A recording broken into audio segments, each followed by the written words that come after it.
ప్రపంచంలోనే అతిపెద్ద క్రికెట్ వేదిక సిద్ధంగా ఉంది. తెలుగు కమెంటరీ ఇలా కూడా చేయొచ్చు అన్న థాట్ అసలు ఎవరి దగ్గర నుంచి వచ్చింది? ఈ ఐడియా వచ్చింది.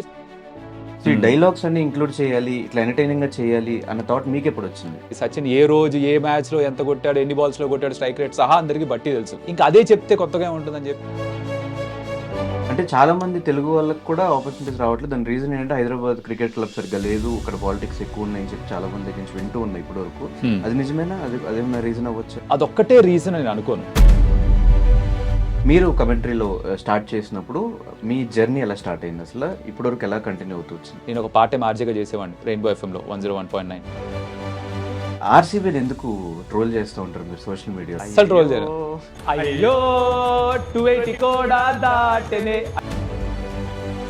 ప్యాట్ కమిన్స్ ని 20.5 lakhs పెట్టి 20.5 CR పెట్టి కొన్నారు. విరాట్ కోహ్లీకి 17 lakhs ఇస్తారు, 17 crores ఇస్తున్నారు. వాళ్ళకి ఎంత ఇస్తున్నారు, వాళ్ళకి ఎంత ఇస్తున్నారు అని చెప్పి అది ట్రోలింగ్, అది కంపారిజన్. అది రోహిత్ శర్మ కెప్టెన్సీ పోయినప్పుడు అట్లాంటి వీడియోస్ చేశారు. కానీ ఇక్కడ జరిగింది ఏంటి? సడన్ గా రోహిత్ శర్మ కెప్టెన్ కాదు, మేమే మార్చేస్తున్నాం, తీసి పక్కన పెట్టారు. ఆ తీసి పక్కన పెట్టిన విధానం ఎవరికి నచ్చలేదు. హార్దిక్ పాండ్యాని ఎప్పుడు కూడా నేను ఎక్కడ వేలెత్తి చూపించలేదు. మేనేజ్మెంట్ తీసుకున్న నిర్ణయం అది. కానీ జనాలు అందరూ పడేది మటుకు హార్దిక్ పాండ్యా మీద. హార్దిక్ పాండ్యా మీద ఉన్న నెగిటివిటీ, మీకు రోహిత్ శర్మ మీద ఉన్న ఇష్టం, ఇవంతా రిఫరెన్సెస్ అంతా మైండ్ లో ఉండి మీరు ముంబైకి కమెంటరీ చెప్పేటప్పుడు ఏదైనా రిఫరెన్సెస్ వల్ల కమెంటరీ పాడయ్యే ఛాన్సెస్ ఉన్నాయా? ఎంఐ టీమ్ ఫ్యాన్స్ ఎలా అయిపోయారంటే ఈ సీజన్ రోహిత్ శర్మ కొట్టాలి, ఎంఐ ఓడిపోవాలి.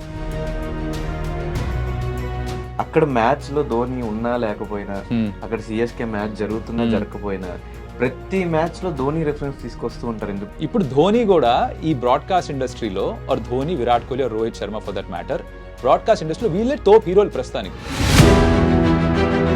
అండ్ చాలా మంది ఈ మధ్యకాలం సోషల్ మీడియాలో కూడా చూస్తున్న ఎస్ఆర్హెచ్ కి ఫ్యాన్స్ లేరు, ఎస్ఆర్హెచ్ కి ఫ్యాన్స్ ఓన్ టీమ్స్ సపోర్ట్ చేయట్లేదు ఎవరు అని చెప్పి చాలా మీమ్స్ అవి చూస్తూ ఉన్నా. దాని మీద మీ ఒపీనియన్ ఏంటి? ఈ సీజన్ మారింది ధనుష్, జెన్యున్ గా ఈ సీజన్ ఐ థింక్ సపోర్ట్ పెరిగింది. నిన్న కూడా స్టేడియంకి వెళ్ళినప్పుడు ఈవెన్ భువనేశ్వర్ ని కూడా బౌలింగ్ సరిగ్గా యూజ్ చేయట్లేదు, 1 hour 2 hours కి అలా కూర్చోబెట్టేస్తున్నారు.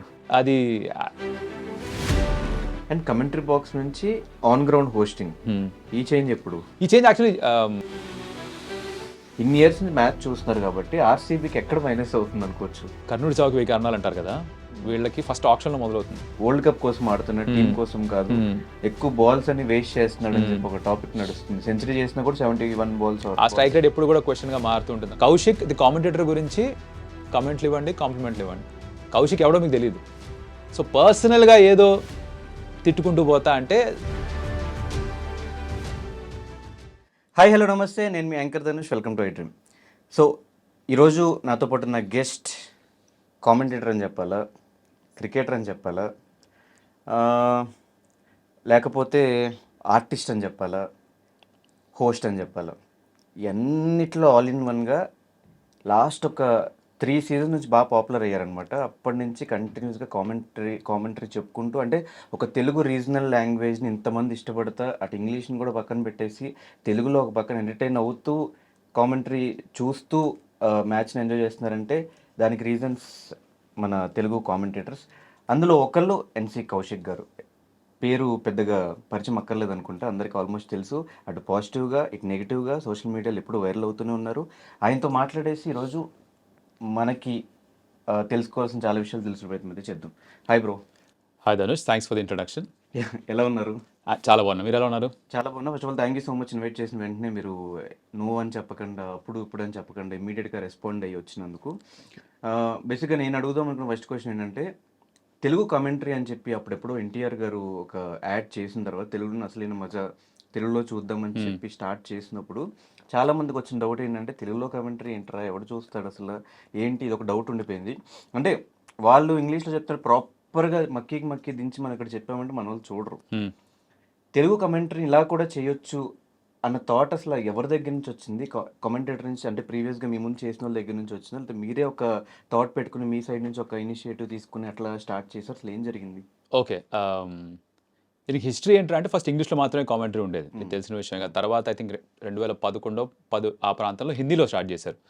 హిందీలో స్టార్ట్ చేసినప్పుడు కూడా అందరూ అనుకుని హిందీలో ఎలా చెప్పాలని. స్పోర్టే ఇంగ్లీష్ స్పోర్ట్ కదా, అన్ని ఇంగ్లీష్ పదాలే ఉంటాయి దాంట్లో. ఫీల్డింగ్ పొజిషన్ నుంచి షార్ట్ ఆడిన దానిక మొత్తం ఇంగ్లీష్లోనే ఉంటుంది. సో ఏ భాషలో చెప్పినా కూడా ఇంగ్లీష్ ఇన్ఫ్లుయెన్స్ లేకుండా పోదు.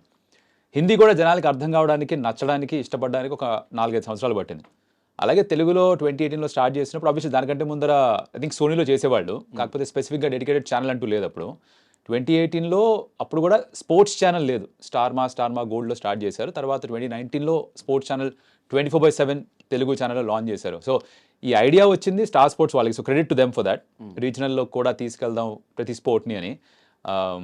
అది ఇలానే చేయాలా అలానే చేయాలా అంటే ఎవరి దగ్గర I don't think anybody had an idea. అట్లా స్టార్ట్ చేశారు. ఓకే ఇలా స్టార్ట్ చేద్దాం అనుకుని ఫస్ట్ స్టెప్ తీసుకున్నారు వాళ్ళు. చేస్తూ చేస్తూ చేస్తూ కాస్త అర్థమైంది జనాలకి, కొంచెం వినడానికి వినసొంపుగా మారిందేమో, ఇంకా అయింది అనుకోవట్లేదు. బికాస్ చాలామందికి ఇప్పటికీ కూడా డిఫాల్ట్ ఇంగ్లీష్లో వినడమే అలవాటు. నేను కూడా ఆనెస్ట్గా చెప్పాలంటే ఇంట్లోకి వెళ్ళి ఫస్ట్ పెట్టగానే ఇంగ్లీషే వస్తుంది, దాని తర్వాత ఎర్రే తెలుగు మంది కదా అని చెప్పి మారుస్తాం.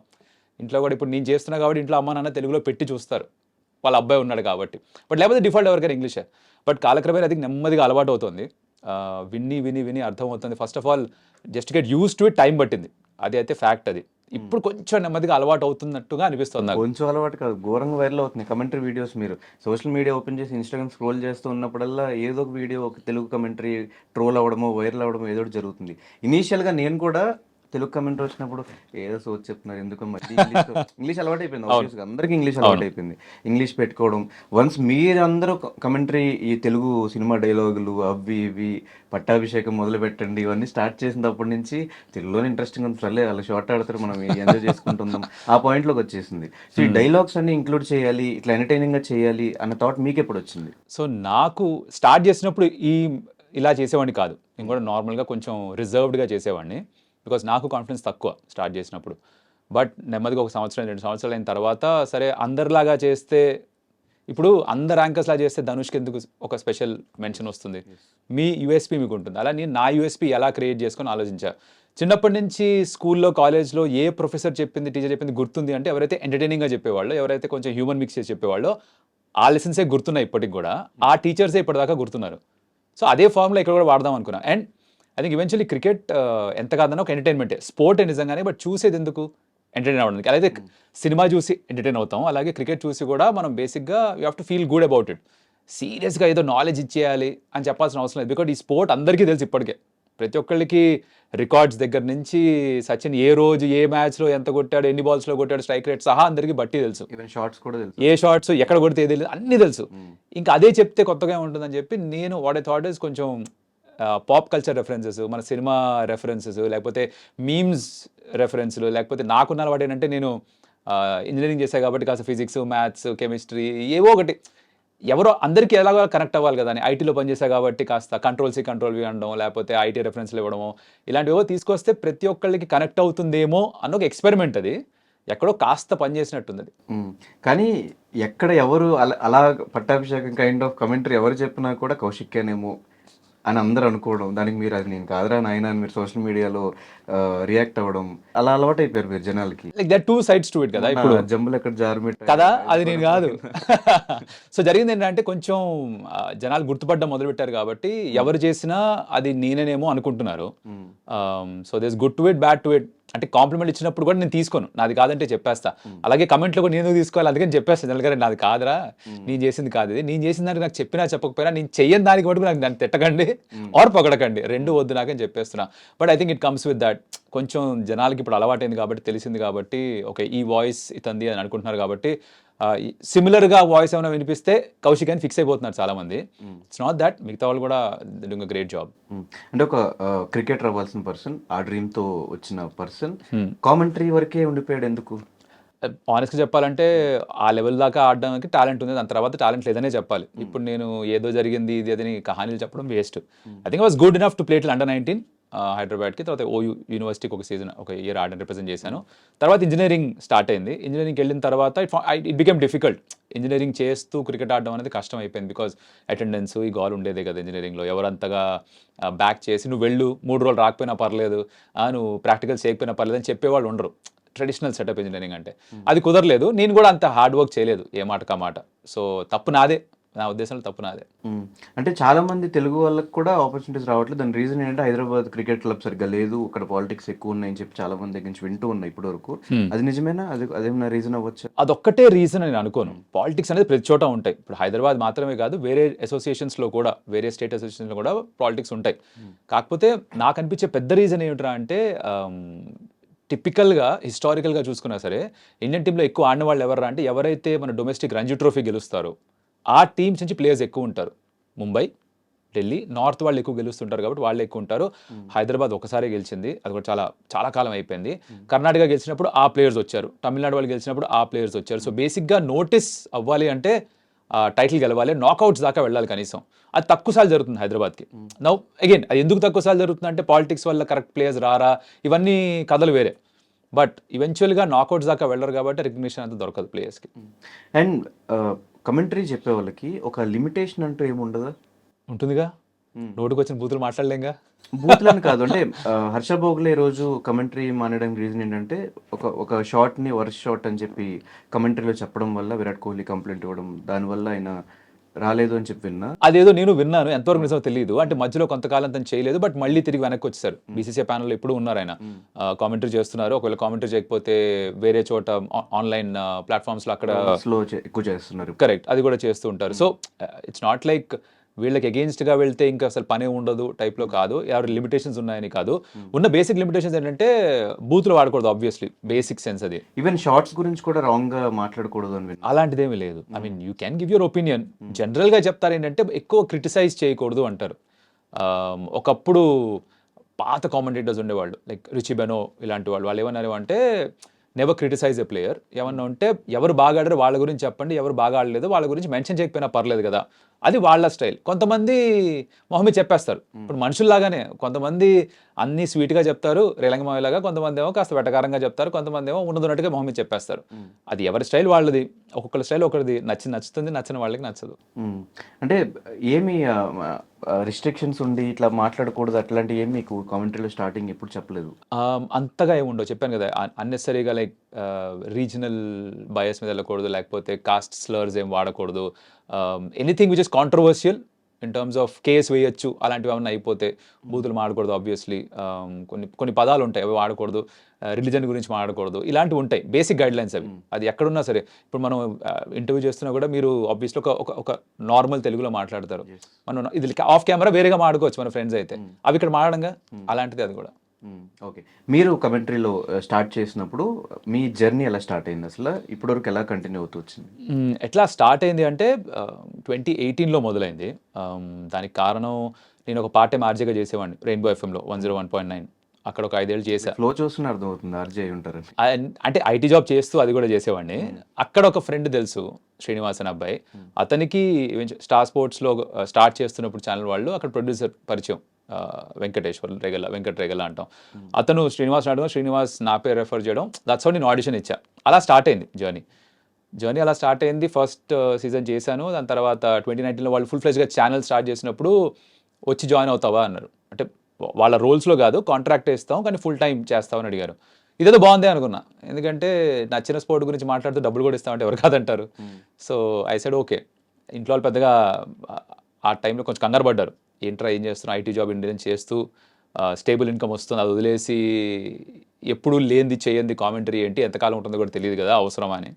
But I took A chance and అప్పటి నుంచి బాగానే ఉంది ఇప్పటిదాకా, టచ్ వుడ్. ఓకే, ఆర్సీబీని ఎందుకు ట్రోల్ చేస్తూ ఉంటారు మీరు సోషల్ మీడియాలో? నేను అసలు ట్రోలే చేయను RCB. Social media star sports లో కూడా అబ్బే నేను అస్సలు ట్రోల్ చేయను. అది Jio cinema, first of all Jio cinema. Star sports లో లాస్ట్ వరకు చేశా, ఈసారి జియో సినిమాకి వచ్చా. ఈ అయ్యయ్యో కాంట్రవర్సీ ఏమిట్రా అంటే అది ఆర్సీబీని ట్రోల్ చేసింది కాదు. ప్రాబ్లం ఏమైందంటే రీల్ మాత్రమే అప్లోడ్ చేసేసరికి జనాలు అది మాత్రమే చూసి ఆర్సీబీని ట్రోల్ చేస్తామని ఫిక్స్ అయ్యి ఇష్టం వచ్చినట్టు వేసుకున్నారు. దానికి కథ ఉంది. ఏమిట్రా అంటే ఆ రోజు ఆర్ ఇన్ఫాక్ట్ నేను ఏ రోజు షో చేసినా సరే నేను యూజువల్గా నేను చేసేది ఏంట్రా అంటే ఒక పాటతో స్టార్ట్ చేయడం, ఆ రోజు మ్యాచ్కి సంబంధించిందో లేకపోతే ఆ సిచ్యువేషన్ తగ్గట్టుగానో పాటకి దాంట్లో మళ్ళీ మాటలు నేనే మార్చేసుకొని క్రికెట్కి సంబంధించి ఏదో పాడుతూ స్టార్ట్ చేస్తా. ఇది నాకున్న ఒక అలవాటు, నా యూఎస్పీలా మార్చుకుందని ట్రై చేస్తున్నాను అనమాట. దాంట్లో ఆ రోజు కూడా ఇంకేదో ప్రీ షోలో ఒక పాట పాడాం. ఈ ఫస్ట్ ఇన్నింగ్స్ అయిపోయేసరికి 287 కొట్టేసరికి ఇంత పెద్ద రికార్డ్ వచ్చేసిందని చెప్పి, ఒకవేళ బౌలర్సే వాళ్ళ బాధ చెప్పుకోవాలంటే ఏంటి బౌలర్స్ అందరూ ఆర్సీబీ బౌలర్స్ అనే కాదు, బౌలర్స్ అందరూ వాళ్ళ బాధ చెప్పుకోవాలంటే ఏం పాట పాడతారో, మైండ్ వాయిస్ ఎలా ఉంటుంది అనుకుంటే ఈ పాట నాకు గుర్తొచ్చింది పాడేశాం. అది ఉట్టి పాట వరకు వేస్తారు జనాలు, ఏదో ఆర్సీబీని పట్టుకొని ట్రోల్ చేస్తున్నాడు, విరాట్ కోహ్లీని ట్రోల్ చేస్తున్నాడు అని ఫిక్స్ అయ్యి లెఫ్ట్ రైట్ సెంటర్ ఇచ్చుకోవడం మొదలుపెట్టారు. బట్ పాయింట్ ఏంట్రా అంటే అక్కడ బౌలర్ పాయింట్ ఆఫ్ వ్యూ ఏంటి, వాడు ఒకవేళ వాడి ఆవేదన ఒక పాట రూపంలో వ్యక్తపరచాలంటే ఎలా పాడతాడు, ఏం పాడతాడంటే ఆ పాట గుర్తొచ్చింది నాకు. అది అంటే ఆర్సీబీ ఒకటనే కాదు, మెయిన్ క్రికెట్లో జరుగుతున్న ఆ మ్యాచ్ జరిగిన థింగ్స్లో ఏది హైలైట్స్ జరుగుతున్నాయో ఆ హైలైట్స్ అంతా ఒక కామెడీ స్క్రిప్ట్ రూపంలో మీరు వీడియోస్ చేస్తుంటారు ఇన్స్టాగ్రామ్లో. అలా నేను చూసిన ఇంకో వీడియో, హార్దిక్ పాండ్యా రోహిత్ శర్మ అటు బౌండరీకి వెళ్ళు అని చెప్పి అటు పరిగెత్తినప్పుడు అట్లాంటి ఒక వీడియో చేస్తారు. సో ఒక కమెంటరీ చెప్తున్నప్పుడు, ఒక అన్ని మ్యాచెస్ని రిఫర్ చేసుకుంటూ ఒక కమెంటరీ చెప్తున్నప్పుడు ఇలాంటి వీడియోస్ చేయడం వల్ల ఏదన్నా మీకు పైనుంచి ఏమైనా ఆర్డర్స్ రావడం కానీ, వాళ్ళు యాక్సెప్ట్ చేయకపోవడం కానీ అలాంటివి జరుగుతాయా? మీకు అంత ఫ్రీడమ్ ఇచ్చారా అనేది నా క్వశ్చన్. ఆ ఇన్స్టాగ్రామ్ నా పర్సనల్ కదా, ఇన్ఫాక్ట్ నేను కామెంటరీలో చేస్తున్నప్పుడు రిస్ట్రిక్షన్స్ ఉండొచ్చు. అంటే ఒక పర్టికులర్ టీం గురించి ఎక్కువ చెప్పాలనో, లేకపోతే ఈ పర్టికులర్ టాపిక్ గురించి మాట్లాడొద్దనో బహుశా చెప్పొచ్చు ఛానల్ వాళ్ళు. ఇన్స్టాగ్రామ్ నాకు ఎవరు చెప్పేవాళ్ళు లేరు, అది నేను సెన్సర్ చేసుకునేదే. సో అక్కడ నేను చెప్పేది జస్ట్ ఆ కరెంట్ ఇష్యూ ఏదైనా తీసుకొని దాన్ని ఏమన్నా కొంచెం ఫన్నీగా ప్రజెంట్ చేయొచ్చు అని చూసి దాని గురించి మాట్లాడమే తప్ప దాంట్లో పైనుంచి ఇంకెవరైతే చెప్పడం. అవుతుంది కదా, ట్రోలింగ్ ఎలా అవుతుంది? ట్రోలింగ్ అయితే ఆబ్వియస్. ఏది ఎవరిని ట్రోల్ చేసినట్టు ఎక్కడ? మీది ఇంకో వీడియో చూసాను నేను. ఎందుకు ప్యాట్ కమిన్స్ ని 20.5 lakhs పెట్టి 20.5 CR పెట్టి కొన్నారు, విరాట్ కోహ్లీకి 17 lakhs ఇస్తారు, 17 crores ఇస్తున్నారు, వాళ్ళకి ఎంత ఇస్తున్నారు అని చెప్పి. అది ట్రోలింగ్, అది కంపారిజన్. అది in fact not just Pat Cummins. నేనేమన్నా ఆ రోజు ఐ థింక్ అంటే ఒకరిని తక్కువ చేయడమే కదా, తక్కువ చేయడం కాదు, కంపేర్ చేయడం. ఇప్పుడు ఏదైనా కంపేర్ చేయడమే కదా. ఇప్పుడు మనం బయటికి వెళ్ళి ఏమైనా కొనుక్కుంటున్నాం అంటే, ఫర్ ఎగ్జాంపుల్ ఒక సోపే కొనుక్కుంటున్నా, నేను సోప్ చూసి soap A, soap B, soap C compare చేసి కొనుక్కుంటా. సోప్ ఏనే ప్రతిసారి తీసుకుంటాను, లేదు సోప్ బి ఏముంది, దీనిలో క్వాలిటీస్ ఏంటి, దానిలో క్వాలిటీస్ ఏంటి, రెండు క్వాలిటీస్ ఏమంటే దీని ప్రైస్ ఎందుకు చూస్తామా లేదా. అలానే చెప్పింది అది కూడా. ఇన్ఫాక్ట్ నేను అక్కడ ప్యాట్ కమెంట్స్తో ఆగిపోలేదు. Another reel where I told that 5 6లు కొట్టిన రింకు సింగ్కి 50 లక్షలు, 5 6లు ఇచ్చిన ఎస్ఐకి 5 కోట్లు అని. బట్ ఐ సెడ్ అగైన్, ఎప్పుడైనా రీల్ చూస్తే I link it to life saying right place at the right time ఉన్నాడు కాబట్టి బహుశా 5 కోట్లు వచ్చిందేమో అన్న. That's all I said. నేను అది ఎప్పుడు కూడా క్రికెట్ లైఫ్కి క్లోజ్గా తీసుకొచ్చి తీసుకొచ్చి వదిలేస్తా. దాన్ని ట్రోలింగ్ అనుకునే వాళ్ళు ట్రోలింగ్ అనుకుంటారు, నేను కంపేర్ చేసి వదిలేసేదాన్ని. అండ్ రోహిత్ శర్మ కెప్టెన్సీ పోయినప్పుడు అట్లాంటి వీడియోస్ చేశారు. రోహిత్ శర్మ కెప్టెన్సీ పోయినప్పుడు అది యాజ్ అ ఫ్యాన్ రియాక్ట్ అయ్యాను నేను. లైక్ ఏ విధంగా అయితే కెప్టెన్సీ నుంచి పక్క జరిపేశారో దానికి రియాక్ట్ అయ్యి. ఇప్పుడు ఒక 5 times ఛాంపియన్షిప్ అందించిన కెప్టెన్ తనంతట తాను నేను కెప్టెన్సీ నుంచి పక్కకి వెళ్తున్నానంటే ఒక రకం, ఎవరు ఇంత గోల చేసేవాళ్ళు కాదు. లైక్ విరాట్ కోహ్లీ ఎప్పుడైతే ఇండియన్ కెప్టెన్సీ నేనే వదిలేస్తున్నా అన్నాడో ఎవరు రియాక్ట్ కాలేదు. ఆర్సీబీ కూడా నేను ఇంకా కెప్టెన్సీ చేయనని చెప్పిన తర్వాత ఎవరు రియాక్ట్ కాలేదు. ధోని నేనే క్యాప్టెన్సీ వదిలేస్తున్నాను, రుతురాజ్ గైక్వాడ్ క్యాప్టెన్ అంటే ఎవరు రియాక్ట్ కాలేదు. ముందు సీజన్లో జడేజా క్యాప్టెన్సీ ఇచ్చేస్తున్నా అంటే ఎవరు రియాక్ట్ కాలేదు. కానీ ఇక్కడ జరిగింది ఏంటి, సడన్గా రోహిత్ శర్మ క్యాప్టెన్ కాదు మేమే మార్చేస్తున్నాము తీసి పక్కన పెట్టారు. ఆ తీసి పక్కన పెట్టిన విధానం ఎవరికి నచ్చలేదు. ఇప్పుడు హార్దిక్ పాండ్యా మీద ట్రోలింగ్ ఎందుకు పెరిగింది అంటే జనాలకి తన మీద ద్వేషం కంటే కూడా రోహిత్ శర్మ మీద ఇష్టం ఎక్కువ. అది ఎందుకు, తను 5 టైటిల్స్ గెలిపించిన క్యాప్టెన్, ఒక రెప్యుటేషన్, ఒక లెగసీ ఉంది. దానికి ఏమాత్రం మర్యాద చూపించకుండా బిహేవ్ చేశారు మేనేజ్మెంట్, టీమ్ మేనేజ్మెంట్. నేను అక్కడ కూడా చెప్పింది, హార్దిక్ పాండ్యాని ఎప్పుడు కూడా నేను ఎక్కడ వేలెత్తి చూపించలేదు, మేనేజ్మెంట్ తీసుకున్న నిర్ణయం అది. కానీ జనాలు అందరూ పడేది మటుకు హార్దిక్ పాండ్యా మీద. తనేదో చేశారు అనుకోండి, తనే వచ్చి రోహిత్ శర్మ పక్క జరపలే, మేనేజ్మెంట్ చేస్తేనే జరిగింది అది. But end of the day Hardik Pandya మీద ఉన్న నెగిటివిటీ, మీకు రోహిత్ శర్మ మీద ఉన్న ఇష్టం, ఇవంతా రిఫరెన్సెస్ అంతా మైండ్లో ఉండి మీరు ముంబైకి కమెంటరీ చెప్పేటప్పుడు ఏదైనా రిఫరెన్సెస్ వల్ల కమెంటరీ పాడే ఛాన్సెస్ ఉన్నాయా? లేదు, కామెంటరీ చేస్తున్నప్పుడు వేరే, రీల్స్ చేస్తున్నప్పుడు వేరే. Because I will come back to reel also. నేను ఈ మధ్య ఐపీఎల్ స్టార్ట్ అయిన తర్వాత ప్రతి team fans will be like ఒక ట్రెండ్ ఉంది సోషల్ మీడియాలో, అదే ట్రెండ్ ఫాలో అవుతూ మిగతా టీమ్స్ కూడా చేశా. ఎంఐ టీమ్ ఫ్యాన్స్ ఎలా అయిపోయారంటే ఈ సీజన్, రోహిత్ శర్మ కొట్టాలి ఎంఐ ఓడిపోవాలి, ఇది స్టాండర్డ్. ఎక్కడన్నా చూడండి, రోహిత్ శర్మ కొట్టాలి ముంబై ఓడిపోవాలి.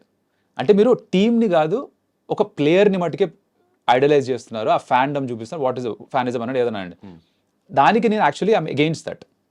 అది నేను సెటారికల్గా జనాలకి చెప్తుంది ఏంటంటే, అంటే అరే మీరు ఇలా ఆలోచిస్తున్నారు, టీమ్ స్పోర్ట్లో టీంని ప్రేమించాల్సింది, ప్లేయర్ తర్వాత వస్తాడని చెప్పే ప్రయత్నం అది. జనాలకి అది అర్థమైన వాళ్ళకి అర్థమైంది. కింద కమెంట్ చూస్తే భయ్య మమ్మల్ని వేసుకుంటున్నావా అని అన్నవాళ్ళు ఉన్నారు, భయ్య ఏంటి వాళ్ళు నేను చెప్పింది నిజం చెప్తున్నా అనుకుని ఫీల్ అయిన వాళ్ళు కూడా ఉన్నారు. So it depends on how you are taking it.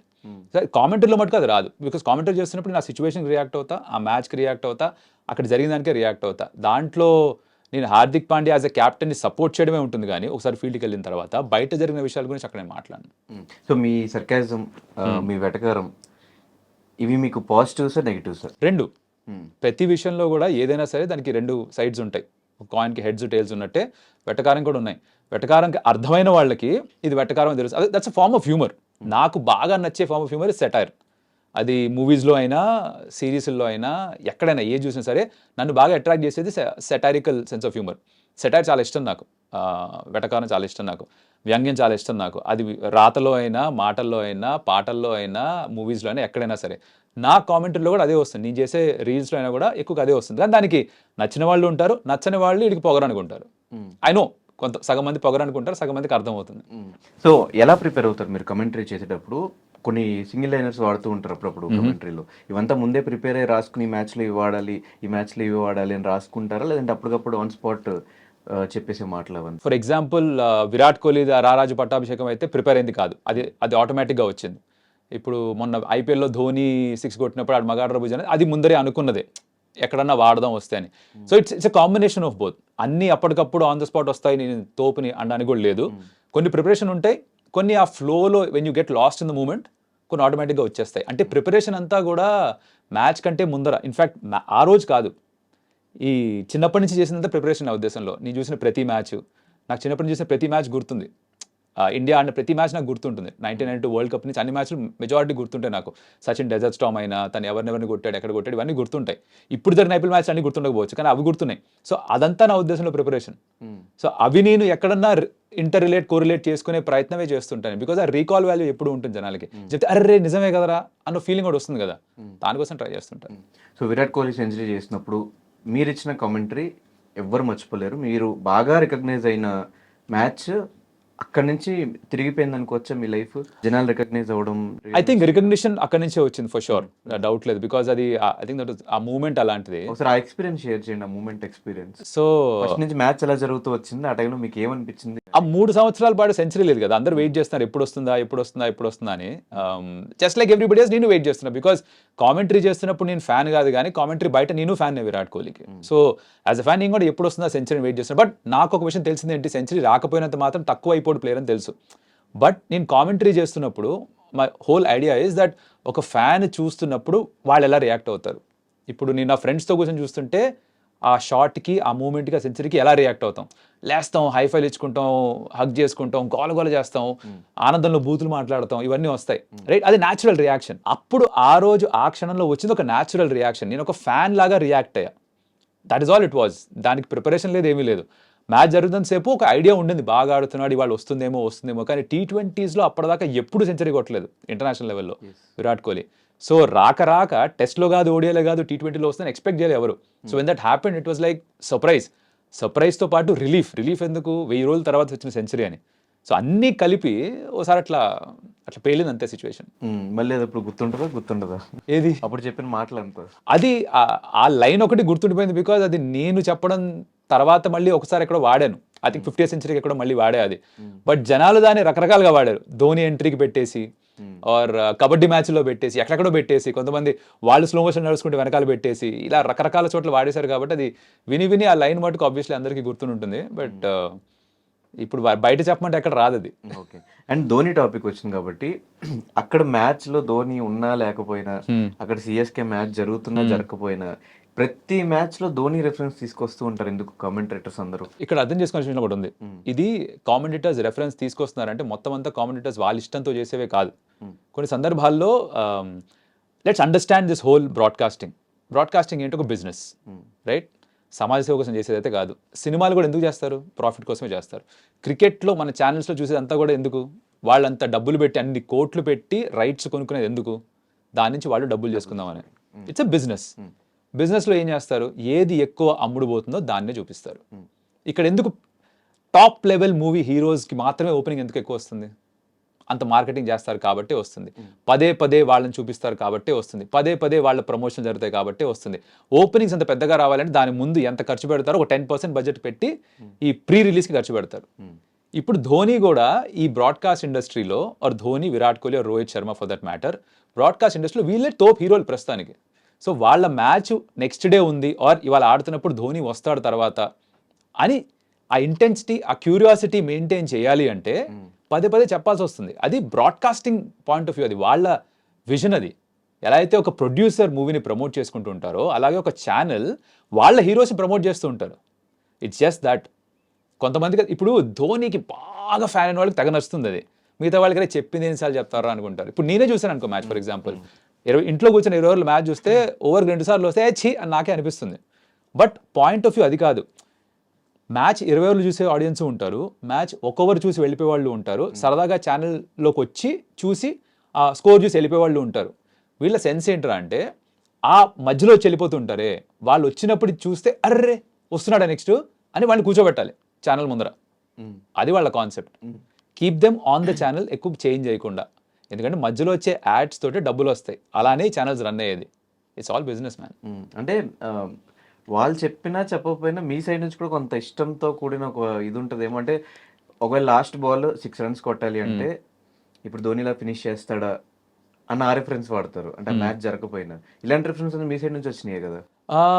Again it depends on the situation. ఇప్పుడు ధోని మ్యాచ్ రేపు వస్తుందో లేదా ధోని మ్యాచ్ ఇవాళ సిఎస్కే మ్యాచ్ అవుతుందా, దాని మీద ధోని రెఫరెన్స్లు ఎక్కువ ఉంటాయి. బికాస్ చూపించే రెఫరెన్స్ కూడా ధోనివే ఎక్కువ ఉంటాయి.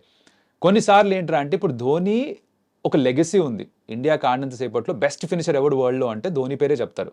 బికాజ్ ఆ నంబర్ 7లో తను ఎన్నో మ్యాచ్లు ఫినిష్ చేశాడు. వరల్డ్ కప్ 6తో ఫినిష్ చేశాడు. అట్లా వరల్డ్ కప్ మాత్రమే కాదు, బోల్డ్ అని మ్యాచెస్ తను లాస్ట్ ఓవర్లో ఫినిష్ చేసిన సందర్భాలు చాలా ఉన్నాయి. సో ధోని అంటే ఫినిషర్గా ఒక ముద్ర పడిపోయింది, ఒక ట్రేడ్ మార్క్ ఉంది. రాజమౌళి గారి సినిమాకి ఒక ఎస్ఎస్ రాజమౌళి అని స్టాంప్ ఎలా అయితే వేస్తారో ధోనికి ఫినిషర్ ఒక స్టాంప్ ఉంది. సో ఎవరు చేసినా సరే పోలికది. పోలికిచ్చేది ఎందుకు? ఇప్పుడు సూర్యకుమార్ యాదవ్ని మిస్టర్ 360 అంటారు, ఇండియా 360 అంటారు. అలాంటి ఏబిడిని తక్కువ చేసినట్టు కాదు, ఏబీ డివిలియర్స్తో పోలుస్తున్నట్టు. అలాగే ఎవరు ఫినిష్ చేసినా కూడా ధోని లాగా ఫినిష్ చేశారంటే అంత గొప్పగా ఫినిష్ చేసి రెఫరెన్స్ ఇవ్వడమే. అంతేగాని ఇక్కడ ధోని ఏదో ప్రతిసారి లేపేద్దాం అని కాదు, just reference. And CSK match జరుగుతున్నప్పుడు కూడా వికెట్ పడుతుందా, ధోని వస్తాడా, నెక్స్ట్ వస్తాడా, ఇది కూడా ఎంగేజ్ చేయడానికైనా కంప్లీట్ గా. ఆఫ్ కోర్స్ అదే. అండ్ రెండున్నాయి ఇక్కడ. ఇప్పుడు మీరు సిఎస్కే ఫ్యానా, మీరు ధోని ఫ్యానా, దాని మీద డిపెండ్ అవుతుంది మొత్తం అంతా కూడా. మీరు ధోని ఫ్యాన్ అయితే వికెట్ పడాలని కోరుకుంటారు, సిఎస్కే ఫ్యాన్ అయితే వికెట్ పడకూడదు అని కోరుకుంటారు. యాజ్ ఎన్ ఆడియన్స్ కోరుకోవడం వేరు, కమెంటరీ చెప్పే వాళ్ళు కోరుకోవడం వేరు. కామెంటరీ కూడా ఏంటి, ఫ్యాన్ వాయిస్ ఎక్స్టెన్షనే, రైట్? ఇట్స్ జస్ట్ ఫ్యాన్ ఏం యాంటిసిపేట్ చేస్తున్నారు, ఏం ఎక్స్పెక్ట్ చేస్తున్నారో వాళ్ళ ఎక్స్పెక్టేషన్. కమెంటరీ కాదు కదా, అక్కడ ఏం జరుగుతుందో క్లియర్ గా రెండు రకాలు ఉంటాయి. ప్రొఫెషనల్ కమెంటరీ అయితే అదే నాకు తెలిసి. ఒకప్పుడు కామెంటరీ వేరే, ఒకప్పుడు కామెంటరీ వాజ్ జస్ట్ అబౌట్ ఏముందో విజువల్ దాని గురించి మాట్లాడడం, రైట్? దాని తర్వాత కామెంటరీ స్టైల్ మారింది. ప్రతి విషయం ఎలాగైతే మారుతూ వస్తుందో అలాగే కామెంటరీ స్టైల్ మారింది. ఇప్పుడు జరిగినట్టు చెప్పడానికి అది జనాలు ఎలాగో చూస్తున్నారు, రైట్? ఇప్పుడు యాంటిసిపేషన్ బిల్డ్ చేయడం ఇస్ కామెంటరీ, రైట్? ఈ కామెంటరీ కూడా అగైన్ కౌశిక్ డిసైడ్ చేసుకొని రాడు. కామెంటరీ నెరేటివ్ స్టైల్ ఇలానే ఉంటుంది. నెరేటివ్ స్టైల్ ఎప్పుడు కూడా ఛానల్ డిసైడ్ చేస్తారు. దానికి మాటలు ఇచ్చేది, దానికి రూపం ఇచ్చేది ఒక కామెంటేటర్, దానికి వాయిస్ ఇచ్చేది ఒక కామెంటేటర్. ఓకే, నెరేటివ్ స్టైల్ ఎలా ఉండాలని డిసైడ్ చేసేది వాళ్ళు. సో వాళ్ళు ఈ దారిలో వెళ్ళాలి అంటారు, దారి వాళ్ళు చూపిస్తారు. ఆ దారిలో మేము సైకిల్ వేసుకెళ్తాం, పరిగెత్తుకెళ్తాం, నడుచుకుంటూ వెళ్తాం, పాక్కుంటూ వెళ్తాం, మా ఇష్టం. బట్ దారి వాళ్ళు చూపించేదే. ఆ దారిలో వచ్చే భాగంగానే ఇవన్నీ ఉంటాయి. దాన్ని చూసే బిల్డ్ చేస్తాను తప్ప స్పెసిఫిక్గా మాకుంటూ ఎజెండాలు ఉండవు. ఇప్పుడు నేను కామెంటరీ చేస్తున్నప్పుడు నేను ఎవరి ఫ్యాను కాదు, నాకు ఏ టీము ఇష్టం లేదు. బట్ ఆ రోజు ఒకవేళ సిఎస్కే గేమ్ని ప్రమోట్ చేయాలి, నెక్స్ట్ రాబోతుంది CSK game, so you obviously talk more about that. Visuals ఏమొస్తుంది దాని గురించి మాట్లాడతాం. అండ్ మీరు అన్న పాయింట్ ఉన్నది ఉన్నట్టుగా చెప్పాలి కదా. ఉన్నది ఉన్నట్టుగా చెప్పాలంటే కామెంటరీ చేయాల్సిన అవసరం లేదు. యూ హ్యావ్ టు ఏం జరగబోతుందో చెప్పగలగాలి. దట్స్ మీ క్యూరియాసిటీని ఇంక్రీజ్ చేసే ప్రయత్నం చేయాలి. ఫర్ ఎగ్జాంపుల్ ఈ టైంలో వికెట్ పడొచ్చు అని చెప్తారు. కొంతమంది ఏమనుకుంటారు నోరేసుకుని పడిపోయారు, వికెట్ పడింది అంటారు. అది నోరేసుకుని పడిపోవడం కాదు, దాన్ని గేమ్ రీడ్ చేయడం. This 2 sides to it. ఇప్పుడు ఇదేమవుతుంది తెలుసా, ఎగ్జాంపుల్ ఇస్తా. ఇప్పుడు ఆర్సీబీ సిఎస్కేతో ఆడుతుంది అనుకుందాం, విరాట్ కోహ్లీ బ్యాటింగ్ చేస్తున్నాడు. Or RCB MI game for example, అక్కడ నేనే కామెంటరీ చేశాను. RCB MI game, Bumrah bowling చేస్తున్నాడు. కాంటెస్ట్ ఎవరి మధ్యన? కోహ్లీ ఇంకా బుమ్రా మధ్యన. మీరు కోహ్లీ ఫ్యాన్ అయితే కోహ్లీ అవుట్ అవ్వకూడదని కోరుకుంటారు, బుమ్రా ఫ్యాన్ అయితే బుమ్రాకి వికెట్ రావాలని కోరుకుంటారు. Fair enough, right? ఆ కాంటెస్ట్ ఎలా బిల్డ్ చేస్తాం? బెస్ట్ కాంటెస్ట్ ఈ మ్యాచ్లో ఇదే, కోహ్లీ టేకింగ్ ఆన్ బుమ్రా అంటాం. ఇప్పుడు బుమ్రా వరల్డ్లో బెస్ట్ బౌలర్, కోహ్లీ వరల్డ్లో బెస్ట్ బ్యాట్స్మెన్. ఇద్దరు ఆడుతున్నప్పుడు ఎవరిని ఏది ఎక్కువ బిల్డ్ చేయాలి? కోహ్లీ డామినేట్ చేస్తాడా, బుమ్రా డామినేట్ చేస్తాడా? 2-3 డాట్ బాల్స్ పడితే మీకు ఏమనిపిస్తుంది? మీకే తెలుసు. ఇప్పుడు డాట్ బాల్స్ పడితే T20 ఫార్మాట్లో నెక్స్ట్ బాల్ షార్ట్ ఆడతాడు, రైట్? అంటే అక్కడ వికెట్ పడే ఛాన్సులు పెరుగుతాయి. So you as a commentator you say that అరే 3 డాట్ బాల్స్ ఆడేశాడు కదా, వికెట్ తీసుకునే ఛాన్స్ ఉందేమో, 10లో 2 సార్లు వికెట్ పడుతుంది, దానికి నోరేసుకుని పడిపోయారా అంటారు. But it's actually reading the game. జరిగే ముందర ఆ గేమ్ ఇలా జరగచ్చు అని రీడ్ చేసే ఎబిలిటీ గేమ్ని చూసి గేమ్ని ఆడి వస్తుంది. దాని కామెంటరీలో చెప్పే ప్రయత్నం చేస్తాం. ఓకే, ఈ ఇంటర్వ్యూలో మీరు ఓసారి రోహిత్ శర్మ ఇష్టం అన్నారు, ఇంకోసారి విరాట్ కోహ్లీ, ఇంకోసారి ధోని. మీరు ఎవరి ఫ్యాన్ ఎందుకు? ఎగ్జాక్ట్లీ అందరి ఫ్యాన్ నేను. ఇండియాకి ఆడే ప్రతి క్రికెటర్ అంటే నాకు ఇష్టం. I'm fan of them, I respect them lot, because ఇండియాకి ఆడడం చాలా కష్టం. ఎన్ని కోట్ల మంది క్రికెట్ ఆడితే దాంట్లో వందల మంది ఆడతారు. ఎంత ఎగ్జాక్ట్ నెంబర్ తెలియదు కానీ 300-350 మంది టెస్ట్ మ్యాచ్ ఆడారు ఇండియాకి. మొత్తం అంతా కలిపిన 1000 మంది కంటే ఎక్కువ ఉండరు టెస్ట్, ఓడిఐ, T20 ఆడింది ఇన్ని కోట్ల మందిలో. అంటే ఇండియా వరకు ఆడాలి, అక్కడ వరకు వెళ్ళాలి అంటే ఎంత కష్టపడాలో ఒక చిన్న ఐడియా నాకు ఉంది. సో అక్కడ వరకు వెళ్ళిన ప్రతి ఒక్కరిని నేను రెస్పెక్ట్ చేస్తాను, ప్రతి ఒక్కరికి ఫ్యాన్ నేను. It's not just Virat, Rohit or Dhoni. Bumrah అయినా, కపిల్ దేవ్ గారైనా, మహేందర్ అమర్నాథ్ అయినా, వాళ్ళ నాన్నగారు లాలా అమర్నాథ్ అయినా, సునీల్ గవాస్కర్ అయినా, గుండప్ప విశ్వనాథ్ గారైనా, ఎర్రపల్లి ప్రసన్న అయినా, వెంకటరాఘవన్ అయినా, బిషన్ సింగ్ బేడీ అయినా, బాగానే గుర్తున్నాయి బ్రో. చిన్న ఇవి చెప్తున్నా కానీ క్రికెట్ తప్ప నాకు ఇంకే ప్రపంచం లేదు. సో బేసిక్గా చిన్నప్పటి నుంచి వాళ్ళ కథలు విన్నా, వాళ్ళని చూసిన, సచిన్ టెండూల్కర్ అయినా ఎవరైనా సరే ఇండియాకి ఆడారంటే వీరాభిమాని వాళ్ళకి నేను. సో ఈ ప్లేయర్ మాత్రమే నాకు ఉండదు. అందుకని ఐపీఎల్కి వచ్చేసరికి నాకు ఫేవరెట్ టీం కూడా ఉండదు. జనాలు అనుకుంటారు 1% అయినా వేరే టీం ఫేవరెట్ ఉంటుంది కదా. ఐపీఎల్ లేదు, India is my favourite team. ఇప్పుడు మీరు వరల్డ్ ఎవరాడినా సరే, ఏ మ్యాచ్ అయినా సరే అని అడిగితే నేను ఇండియాని గెలుస్తుందంట. అంటే అక్కడ పరిస్థితి దారుణంగా ఉన్నా కూడా 9 వికెట్లు పడిపోయినా కూడా ఇండియాని గెలుస్తుందంట. అంత పెద్ద పిచ్ ఫ్యాన్ నేను కూడా అందరిలాగానే. బట్ ఐపీఎల్కి వచ్చేసరికి నాకు ఇది జస్ట్ ఎంటర్టైన్మెంట్. ఇది ఎవరు గెలిచినా నాకు ఫరక పడదు. It's fun, it's just fun. ఎక్కువ కొంచెం సపోర్ట్ ఎక్కువ లేదు. అగైన్ అది అనిపిస్తుంది, ఎందుకు అంటే రీజనల్ ఛానల్ ఇది. సో ఆబ్వియస్లీ రీజనల్, ఆ రీజన్కి సంబంధించిన టీంకి కాస్త బయాస్ ఉంటుంది. ఇప్పుడు మీరు తమిళ కామెంటరీ విన్నారనుకోండి, సిఎస్కేకి బయాస్ ఉంటుంది. కన్నడ కామెంటరీ విన్నారనుకోండి, ఆర్సీబీకి బయాస్ ఉంటుంది. మన తెలుగు భాషలో, ఆ తెలుగు రాష్ట్రాల్లో ఉన్న ఇబ్బంది ఏంటంటే SRH is not your number 1 team. 4 home teams ఉన్నాయి తెలుగులో, RCB, CSK, MI, then SRH. So 4 teams ఉన్నాయి కాబట్టి 4 టీమ్స్కి ఫ్యాన్స్ చీలిపోయి ఉన్నారు కాబట్టి మీరు ఏ టీంని సపోర్ట్ చేసినా అవతల టీం వాళ్ళు ఫ్యాన్స్ వేసుకుంటారు మిమ్మల్ని. సింపుల్ కాన్సెప్ట్ అది. ఈవెన్ తమిళ్లో చూసుకున్నా, ఎక్కడ చూసుకున్నా కొంతమంది ఇటు చాలా తక్కువ, తెలుగులో కంటే తక్కువ. ఇక్కడ ఏంటంటే ధోని రిఫరెన్స్. ఇక్కడ ధోని కోసం సిఎస్కే ఫ్యాన్స్, విరాట్ కోహ్లీ కోసం ఆర్సీబీ ఫ్యాన్స్, రోహిత్ శర్మ కోసం ఎంఐ ఫ్యాన్స్, అలా లాయల్టీస్ డివైడ్ అయిపోయి ఉన్నాయి. ఎస్ఆర్హెచ్కి ఉన్న ఫ్యాన్స్ ముందర నుంచి ఉన్నారు. ఆ team fans are very special because ఒక ఇండియన్ సూపర్ స్టార్ ఆ కనెక్ట్ లేకపోయినా కూడా టీంని బ్యాక్ చేస్తూ వచ్చారు.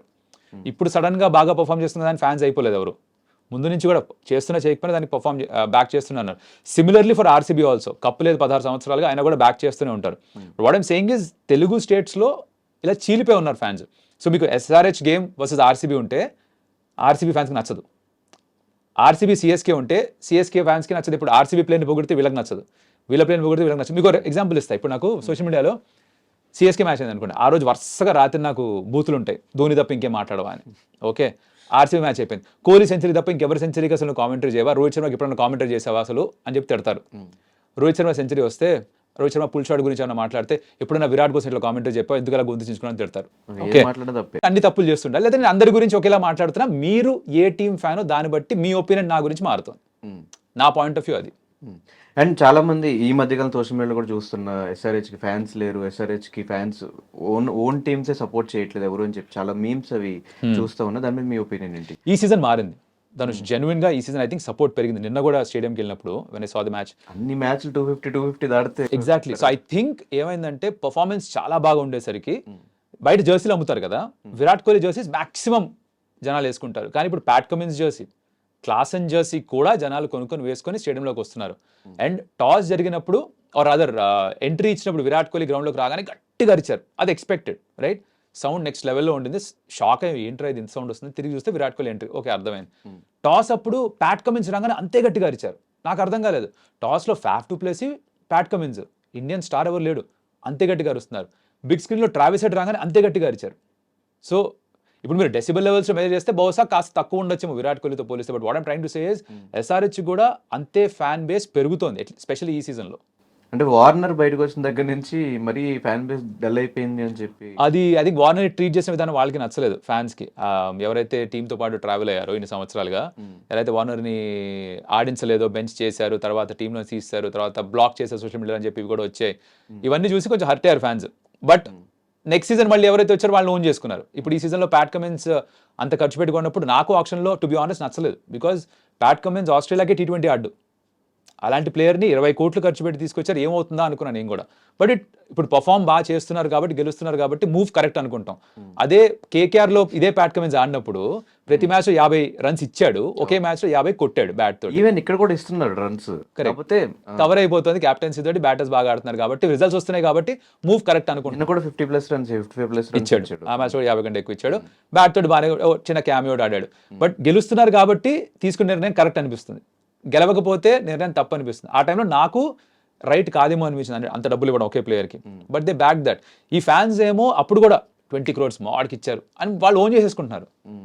ఎందుకు ఏమిటన్నది, ఈ ఇంత ప్రేమ ఒక టీం మీద నాకు యాక్చువల్లీ అర్థం కాని విషయం. ఇండియాకు ఉండడం I can relate to it, but ఈ ఫ్రాంచైజీ లీగ్లో నెక్స్ట్ లెవెల్కి వెళ్ళిపోతుంది, కొట్టేసుకుంటారు ఇష్టం వచ్చినట్టు. అంటే ప్యాట్ కమిన్స్ కెప్టెన్సీ లక్ అనుకోవచ్చా, నిజంగానే ఆయన పెడుతున్నవంతా జరుగుతున్నాయి? ఒకసారి అంటే లక్ అనొచ్చు కదా ధనుష్, ప్రతిసారి లక్ అనలేంగా. అంటే బౌలింగ్ కూడా అంతే, వీళ్ళు 270 కొడుతున్నారంటే అందులో ఒక 200+ రన్స్ కూడా ఇస్తున్నారు కదా. ఇస్తున్నారు, అదైతే ఉంది. దానికి again 2 కారణాలు నేను అనుకుంటున్నా. ఒకటి, పెద్ద టోటల్ ఉంది అన్నప్పుడు ఆబ్వియస్లీ అపోజిషన్ కూడా అగ్రెసివ్గా ఆడతారు, అదొకటి. 2, బౌలింగ్ అంత గొప్పగా లేదు, ఏమాట కాబట్టి ఒప్పుకోవాలి. ఐ థింక్ ఒకటో 2 మ్యాచ్లు బౌలింగ్తో గెలిచారు వీళ్ళు, సన్ రైజర్స్ హైదరాబాద్ ఈ సీజన్. మిగతా బ్యాటింగ్ బలం వల్లే గెలిచారు. సో బౌలింగ్ ఒక కాజ్ ఆఫ్ కన్సర్న్. ఆర్సీబీ మ్యాచ్లో కూడా అడుగుతున్నా లక్క లేకపోతే ఏంటి, లేదు తన క్యాప్టెన్సీలో లక్కేం లేదు, మ్యాచ్లు గెలవడంలో కూడా లక్కేం లేదు. ఇప్పుడు బ్యాటింగ్ క్లిక్ అయినప్పుడు ఆబ్వియస్లీ గెలుస్తున్నారు. ఉట్టి బౌలింగ్ మీద ఐ థింక్ ఒకటే మ్యాచ్ నిజంగా చెప్పాలంటే బౌలింగ్ మీద గెలిచారు, ఆ రోజు బాగా చేశారు కాబట్టి. బట్ వీళ్ళ బలం బ్యాటింగ్. ఒకప్పుడు 5 ఏళ్ల క్రితం వరకు 140 కొడితే బౌలింగ్తో ఆపేసుకుంటారులే అని ఒక ఫీలింగ్ ఉండేది ఎస్ఆర్హెచ్ మీద. ఇప్పుడు రివర్స్ అయిపోయింది, 140 పవర్ ప్లేలో కొడుతున్నారు కదా 125. సో బ్యాటింగ్ అలా డామినేట్ చేస్తుంది వాళ్ళకి. ఈవెన్ భువనేశ్వర్ని కూడా బౌలింగ్ సరిగ్గా యూజ్ చేయట్లేదు, 1 hour 2 hours కి అలా కూర్చోబెట్టేస్తున్నారు. అది captain's call, we don't really know. ఆ మ్యాచ్లో 1 over ఎందుకు ఇచ్చారో అర్థం కాలేదు కానీ, but his captaincy is on point to be honest. Because ఎలా అయితే ప్లేయర్స్ని బ్యాక్ చేస్తున్నాడో, డ్రెస్సింగ్లో వచ్చే స్పీచెస్ అవ్వచ్చు, ఎలా అయితే ఒక యాటిట్యూడ్ స్ప్రెడ్ చేస్తున్నాడో, అది ఆస్ట్రేలియా కూడా చూసాం. ఊరికే అంటే ఏమి క్యాప్టెన్సీ లేకుండా యాషెస్ గెలవడం, WTC గెలవడం, వరల్డ్ కప్ గెలవడం జరగదు. ఆబ్వియస్లీ ఆ బ్రెయిన్స్ తన దగ్గర ఉన్నాయి, ఏ మూవ్ చేయాలి, ఎప్పుడు ఏ ప్లేయర్ని తీసుకురావాలి, ఎక్కడే ఫీల్డర్ని పెట్టాలి, అది దానికి బాగా అర్థమవుతుంది. ఈ అండర్స్టాండ్స్ గేమ్ రియలీ వెల్. మనకి నచ్చక్కర్లేదు ఆ ప్లేయర్, ఆస్ట్రేలియన్ కాబట్టి మనకు నచ్చాల్సిన అవసరం లేదు, బికాస్ మనం ఓడించేది వాళ్ళే ఎక్కువ. Don't have to like him, but have to respect for what he does. నచ్చకపోవడం కాదు కానీ మన ఇండియన్ ప్లేయర్స్ని పక్కన పెట్టేసి కంప్లీట్ 4 hours మనోడు వేస్తుంటే కొంచెం అట్లా. అదే ఇది ఇక నాకు అర్థం కాని విషయం ఏంటంటే, ఐపీఎల్ వచ్చేసరికి సడన్గా తను ఇప్పుడు ఎస్ఆర్ఎస్లో ఉన్నాడు కాబట్టి, వరల్డ్ కప్ ఫైనల్లో వాళ్ళు గెలిచారు కాబట్టి సపోర్ట్ చేయకూడదు, ఆస్ట్రేలియన్స్ ఇండియాని ఓడించిన వాళ్ళు ఎలా సపోర్ట్ చేస్తారు మీరు, కొంచెం సిగ్గుందా అని సోషల్ మీడియాలో చాలా మంది పెడుతున్నారు, రైట్? నా పాయింట్ అంటే ప్రతి టీంలో ఫారినర్స్ ఉంటారు, ఈ ఫార్మాటే అది. ప్రతి టీంలో కంపల్సరీగా 4 ఫారినర్స్ ఆడతారా, ఆల్మోస్ట్ ఎవ్రీడే మ్యాక్సిమం 4 ఆడచ్చు. టీంలో 8 మంది ఉంటారు, ప్రతి టీంలో ఫారినర్స్ ఉంటారు. ఇండియన్ ప్రీమియర్ లీగ్ అయినా ఫారినర్సే తీసుకొస్తారు దీనికి యాక్చువల్లీ ఆ ఎక్స్ట్రా ఎక్స్ ఫ్యాక్టర్ని. అలాంటప్పుడు ఈ ఆస్ట్రేలియన్ ఇక్కడ ఉన్నాడు కాబట్టి సపోర్ట్ చేయకూడదు అనడంలో సెన్స్ లేదు, బికాస్ ఫార్మాటే అది. అండ్ మోస్ట్ ఎక్స్ప్లోజివ్ సీజన్ ఈ సీజన్, ఈ రన్స్ 6లు 4లు తెగ కనిపిస్తున్నాయి. ఈ సీజన్కి మెయిన్గా కమెంటరీ చెప్పడం ఎలా అనిపించింది? కష్టంగా ఉంది. ప్రతి మ్యాచ్లో ఆ 6లు 4లు కొడుతుంటే చెప్పి అరిచి కంట్రోల్ చేసుకోవాల్సి వస్తుంది, because at some point you will lose your voice. అది సహజం, జరుగుతుంది. బికాజ్ కాన్స్టెంట్గా ప్రతి మ్యాచ్లోనూ లాస్ట్ ఓవర్ దాకా వెళ్ళి ప్రతి మ్యాచ్లో 6లు కొట్టి it takes a toll for sure. And commentary box నుంచి ఆన్ గ్రౌండ్ హోస్టింగ్, ఈ చేంజ్ ఎప్పుడు? ఈ చేంజ్ యాక్చువల్లీ కాన్షియస్ ఎఫర్ట్ ఇది. స్టార్ స్పోర్ట్స్ అంత వరకు హోస్టింగ్ తక్కువ చేసేవాడిని, అప్పుడప్పుడే ఛాన్సులు దొరికేవి. జియో సినిమాకి మూవ్ అయిందే అందుకు, బికాజ్ కామెంటరీతో పాటు హోస్టింగ్ చేసే అవకాశాలు కూడా ఎక్కువ వస్తాయి కాబట్టే ఇటు మూవ్ అయ్యా. చాలా మంది ఎందుకు వెళ్ళిపోయా స్టార్ స్పోర్ట్స్ నుంచి అడిగారు. This is the reason, because growth కావాలనుకున్నాను పర్సనల్గా. అండ్ ఇక్కడ నాకు హోస్టింగ్ చేసే అవకాశాలు కూడా వస్తాయని తెలుసు, ఆబ్వియస్లీ మాట్లాడినప్పుడు దాని గురించి మాట్లాడుకున్నాం. సో కామెంటరీతో పాటు కూడా వస్తుందని తెలుసు కాబట్టి ఇటు మూవ్ అయ్యా, which is why on ground hosting. చాలా మంది స్టార్ స్పోర్ట్స్ బెస్ట్ కదా అనుకుంటారు, ఇటు టీవీ ఉంది, కొంచెం branded. Correct. Star sports sports అని ఉంది కాబట్టి కొంచెం అదే మెయిన్ ప్రయారిటీ ఇస్తూ ఉంటారు. మీరు ఎందుకు జియో సినిమాకి ఎక్కువ ప్రయారిటీ ఇచ్చారు? ఏమైనా డబ్బులు ఎక్కువ ఇచ్చారు అంబానీ? అందరూ అనుకుంటారు అంబానీ, ఈ చాలా మంది రాస్తారు ఇది. I'm sure you seen that in the comments. Ambani ఏదో మాకు పిలిచి అందరికీ డబ్బులు ఇచ్చారని కాదు. నిజంగా చెప్పాలంటే తక్కువ డబ్బులకి వెళ్ళాను జియో సినిమాకి నేను compare to star sports. But నేను యాక్చువల్లీ నమ్మబుల్లా లేదు, ఉండదు, బికాస్ అది చెప్పినా కూడా ఎవరు నమ్మరు, నాకు తెలుసు అది. నేను వెళ్ళింది గ్రోత్ కోసం, I went for new opportunity. అక్కడికి వెళ్ళింది ఉట్టి కామెంటరీ అంటే స్టార్ స్పోర్ట్స్లో కూడా వద్దన్నా చేయిస్తారు, వాళ్ళకేం బాధ లేదు. కామెంటరీతో నా కామెంటరీతో ఇబ్బంది లేదు. బట్ నాకు అంతకంటే నెక్స్ట్ ఇంకేమన్నా కావాల్సి ఉంది. 5 ఏళ్ళుగా కామెంటరీ చేస్తూ వచ్చా. ఐ వాంటెడ్ సంథింగ్ అడిషనల్, ఇంకో ఛాలెంజ్ కావాలి. ఇప్పుడు టీవీలో కనిపించే కామెంటేటర్స్ వేరు, జియో వేరు కనిపించేది వేరు. ఓకే, సెపరేట్ ప్యానల్స్ కంప్లీట్ గా. స్టార్ స్పోర్ట్స్ తెలుగులో కంప్లీట్ వేరు, అది కంప్లీట్ గా వేరు, జియో సినిమాలో కంప్లీట్ గా వేరు. అక్కడ వచ్చే షోస్ వేరు, ఇక్కడ వచ్చే షోస్ తేడా. ఇప్పుడు వెరైటీ ఏంటంటే స్టార్ స్పోర్ట్స్ లో కామెంటరీ కూడా కమెంట్లు నాకు వస్తాయి చాలా సందర్భాల్లో. సో చెప్పాల్సి వస్తుంది, అరే నేను స్టార్ స్పోర్ట్స్ లో లేను భయ్యా, నేను జియో సినిమాకి వచ్చా, సరే ఇక్కడ దాని ఉంటే కనీసం చెప్పండి అని చెప్పాల్సి వస్తుంది. But it happens. సో మీకు ఇప్పుడు దాకా చేసిన కమెంటరీ మొత్తంలో what is your favourite match? T20 world cup India Pakistan 2022ది ఏదైతే ఆల్మోస్ట్ ఓడిపోయాం అనుకున్నామో, Virat Kohli's innings and of course that was fantastic match. అంటే మధ్యలో వచ్చేసరికి ఇండియా ఇన్నింగ్స్ స్టార్ట్ అయ్యేసరికి 4 or 5 వికెట్స్ పడిపోయి హార్దిక్ పాండ్యా విరాట్ కోహ్లీ పార్ట్నర్షిప్ స్టార్ట్ అయింది. ఎవరు నమ్మట్లేదు, అంటే ఎవరికి స్టూడియోలో కూడా ఎవరికి నమ్మకం లేదు. అందరూ బిల్డింగ్ మొత్తం అంతా కూడా మ్యాచ్ అయిపోయింది, అరే ఇలా స్టార్ట్ అయింది ఇండియా వరల్డ్ కప్ అని అనుకున్నారు. బట్ నాకైతే చిన్నప్పుడు ఎలా అయితే 1996 వరల్డ్ కప్లో ఇండియా ఓడిపోయింది శ్రీలంకతో సెమీఫైనల్లో, ఆ రోజు కూడా ఇంకా గెలుస్తారు అని చెప్పి నేను కూర్చున్నా. వినోద్ కాంబ్లీ ఏడుస్తుంటే నేను కూడా ఏడ్చేసా ఇంట్లో కూర్చొని.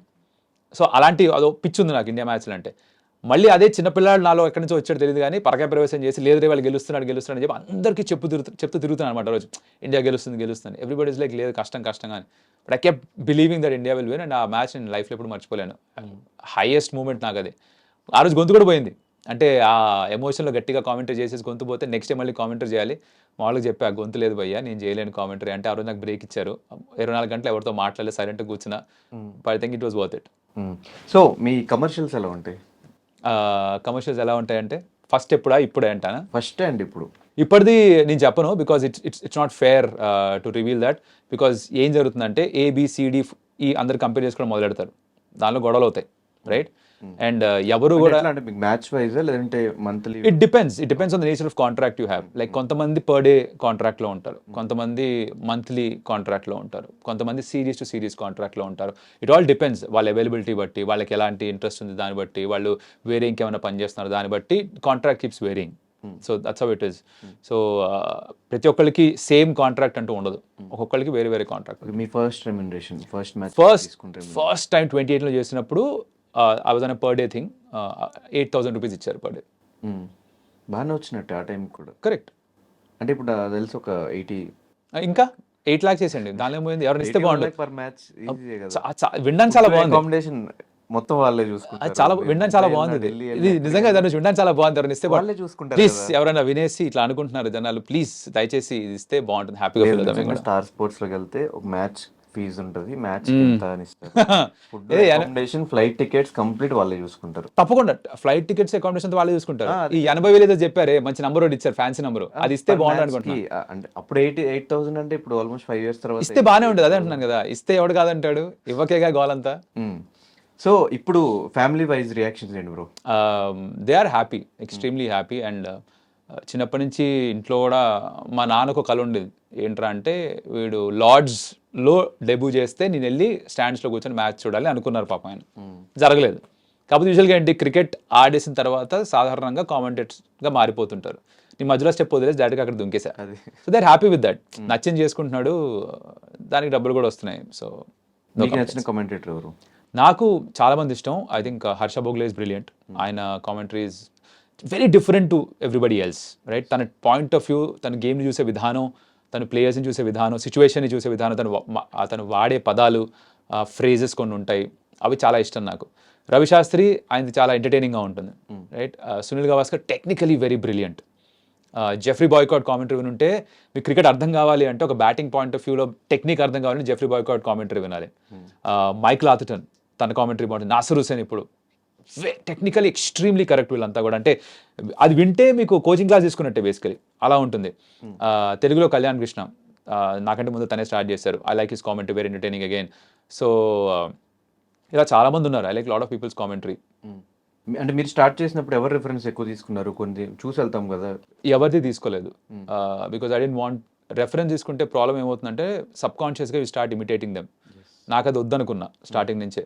బట్ మధ్యలో చాలామంది ఏమన్నారంటే, కళ్యాణ్ కృష్ణ నేను కలిసి చేసేవాళ్ళం కామెంటరీ, సేమ్గా సౌండ్ అవుతున్నారు ఇద్దరు అని చాలామంది అన్నారు. అప్పుడు మా నాన్న రోజు వింటారు కాబట్టి ఆయన నాకు చెప్పారు, అలా కాదురా నువ్వు ఈ సిలబుల్ కాదు, పక్క సిలబుల్ మీద ఎక్కువ స్ట్రెస్ చేయి, 3 syllables ఉంటే 3rd syllable స్ట్రెస్ చేయి, అప్పుడు డిఫరెంట్గా వస్తుంది, సౌండ్ అవుతుంది అని ఇన్పుట్స్ ఇచ్చారు. నేను అప్పుడు కాన్షియస్గా ఎఫర్ట్ పెట్టా to start sounding different. I think that's where ఈ ఎటకారం, ఈ సెన్స్ ఆఫ్ హ్యూమర్, కాస్త ఎంటర్టైనింగ్గా చెప్పే ఈ స్టైల్ ఆఫ్ కామెంటరీకి నేను షిఫ్ట్ అయ్యా. బికాస్ కళ్యాణ్ కాస్త సీరియస్ టోన్లో చేస్తుంటారు, he prefers doing it like traditional కామెంటరీలో చేస్తారు, he goes in that way. నేను అలానే స్టార్ట్ అయ్యా, కానీ దారి కాస్త మారే పక్కకి, జస్ట్ డిఫరెన్షియేషన్ తీసుకురావడానికి కోసం. అందుకే ఇక్కడ ఉన్నారు వాళ్ళు. అలా ఏం లేదు, everybody has her own style కదా, ఇట్స్ జస్ట్ దట్ ఎవరి యూఎస్పీ వాళ్ళది. అండ్ ఆల్మోస్ట్ 9 మ్యాచెస్ ఫినిష్ అయిపోయినాయి, ప్రతి మ్యాచ్ ప్రతి టీమ్ది 8 or 9 మ్యాచెస్ ఫినిష్ అయిపోయినాయి. సో మీ టాప్ 4 ఎవరు? Top 4 RR for sure. I think it'll be one. KKR కూడా the way they are playing, they should make it to the top 4. SRH with the batting strength వాళ్ళకి ఏదైతే ఉందో వాళ్ళు top 4కి వెళ్ళకపోతే I'll be extremely surprised. Number 4లో కాస్త గొడవ అవుతుంది అనిపిస్తుంది. గొడవ ఇన్ ద సెన్స్ ఫైట్ ఉంటుంది ఆ 4th పొజిషన్కి. CSK, MI, LSG, ఈ ముగ్గురికి ఫైట్ ఉంది is what I feel. GT అన్ని గెలవాలి ఇక్కడ. ఇప్పుడు ఎలా అయిపోయిందంటే ఈ 6, 7, 8, 9 ఇన్ఫాక్ట్ DC పంజాబ్ కింగ్స్ ఉంటాయి 9లో ఉంది ప్రస్తుతానికి. I think right now when we're talking. వాళ్ళు వదిలేసి 8 వరకు ఉన్న వాళ్ళు ఎవరైనా క్వాలిఫై అవ్వచ్చు, this a realistic chance, because అన్ని గెలుస్తూ పోతే అలా అవుతుంది. పంజాబ్ కింగ్స్ వాళ్ళే చేసుకున్నారు పాపం, అందుకని అక్కడ ఉన్నారు. RCB సరే తెలిసిన విషయం, పాపం బాటంలో ఉన్నారు. బట్ ఐ థింక్ ఈ 4th స్పాట్కే కొంచెం ఫైట్ ఉంటుంది అనుకుంటున్నా. మిగతా 3 అయితే వీళ్ళు వెళ్ళకపోతే ఐల్ బి సర్ప్రైజ్డ్. ఇన్ని ఇయర్స్ నుంచి మ్యాచ్ చూస్తున్నారు కాబట్టి RCBకి ఎక్కడ మైనస్ అవుతుంది అనుకోవచ్చు? కర్నూలు చౌక్ వెయ్యి కారణాలు అంటారు కదా, వీళ్ళకి ఫస్ట్ ఆప్షన్లో మొదలవుతుంది. సరైన ప్లేస్ని తీసుకోరు, ఉన్న ప్లేయర్స్ వదిలేస్తారు. లైక్ చహల్ ఫర్ ఎగ్జాంపుల్, ఆప్షన్లో ఎందుకు తీసుకోవాలి, అది హెసన్ కూడా చాలా బయటకు వచ్చి చాలా బాగా ఆడతారు వీళ్ళు. ట్రావిస్ హెడ్ వాళ్ళ దగ్గరే ఉండేవాడు, క్లాసన్ వీళ్ళ దగ్గరే ఉండేవాడు, షేన్ వాట్సన్ వాళ్ళ దగ్గరే ఉండేవాడు, ఇలా చాలా మందిని తీసుకుని వదిలేసిన వాళ్ళే. అదొకట. 2 గ్రౌండ్ వాళ్ళకు ప్రాబ్లం, బికాజ్ యూజువలీ ప్రతి టీముకి కూడా 7 మ్యాచెస్ ఇంట్లో ఆడాలి కాబట్టి 7లో ఎన్ని గెలిస్తే మ్యాక్సిమం ఒక 4-5 గెలవగలిగితే, 8 గెలిస్తే యూజువలీ క్వాలిఫై అవుతారు. 16 పాయింట్స్ వస్తే ప్లే ఆఫ్స్కి వెళ్ళొచ్చు, 14 వచ్చినా నెట్ అండ్ నెట్తో ప్లే ఆఫ్స్కి వెళ్ళొచ్చు. సో 16 రావాలంటే 8 విన్స్ కావాలి. సో హోమ్లో 7లో 4 or 5 గెలిస్తే ఈజీ అవుతుంది. RCBకి హోమ్ మ్యాచ్లే కష్టం, బయటికి వెళ్ళి గెలవడం ఇంకొంచెం ఈజీ, బికాస్ అక్కడ కంటైన్ చేయడం, డిఫెండ్ చేసుకోవడం ఇబ్బందిగా ఉంటుంది కాబట్టి. వాళ్ళకి ఫస్ట్ సీజన్ నుంచి బౌలింగ్ సరిగ్గా లేదు కాబట్టి it's always been a challenge. దాంతోపాటు ఇంకో ప్రాబ్లం ఏంటంటే, అంటే మొన్నే ఒక పాడ్కాస్ట్ చూస్తున్న రాబిన్ ఉత్తపాది, he was mentioning this point, mind block అయింది నాకు. హైయెస్ట్ స్కోరర్ ఎవరు? ఇండియన్ హైయెస్ట్ స్కోరర్ వాళ్ళకి విరాట్ కోహ్లీ. దాని తర్వాత next highest Indian run scorer ఎవరు? Guess Dhanush, take a wild guess. RCBలోనా? ఇప్పుడున్న ప్లేయర్స్లో మొత్తం వాళ్ళ హిస్టరీలో, ఇప్పుడున్న ప్లేయర్స్ కూడా కాదు, 17 సీజన్స్లో విరాట్ కోహ్లీ తర్వాత highest number of run scored by Indian batter ఎవరు? రాహుల్ ద్రావిడ్. ఓకే. ఇంకా ఇంకా ఏ ఇండియన్ బ్యాటర్ పైన వాళ్ళు ఇన్వెస్ట్ చేయలేదు 17 సీజన్స్గా. ఉట్టొక విరాట్ కోహ్లీ మీద dependency, Virat Kohli brand name మీద RCB బ్రాండ్ నేమ్ పెరిగింది, కానీ టీం ఎక్కడా ఫామ్ అవ్వలేదు. ఒక AB de Villiers, Chris Gayle ఉన్నప్పటికీ కూడా ఎక్కడ కూడా ఇండియన్ ప్లేయర్స్ ఇంకెవరు రాలే, ఒక విరాట్ కోహ్లీ మాత్రమే. KL రాహుల్ ఉన్నాడు, వదిలేశారు. బెంగళూరు అబ్బాయి, అంటే కర్ణాటక అబ్బాయి, సరే మ్యాంగ్లూరులో పుట్టి పెరిగాడు, కర్ణాటక అబ్బాయి వదిలేశారు. కరుణ్ నాయర్ వదిలేశారు, కరుణ్ నాయర్ పెద్దగా పర్ఫామ్ చేయలేదు. సరే KL రాహుల్ అయితే పక్కకి పర్ఫామ్ చేస్తున్నాడుగా, ఎందుకు వదిలేశారు వాళ్ళకే తెలియాలి. ఎక్కడా కూడా ఇండియన్ బ్యాటర్స్ కనిపించారు మీకు, that's a huge problem. Logic అది అంటే ఇప్పుడు చూసే వాళ్ళకే అర్థమైనప్పుడు మేనేజ్మెంట్కి అర్థం కాదా అంటే ఆ క్వశ్చన్కి ఆన్సర్ బహుశా వాళ్ళే ఇవ్వగలరు.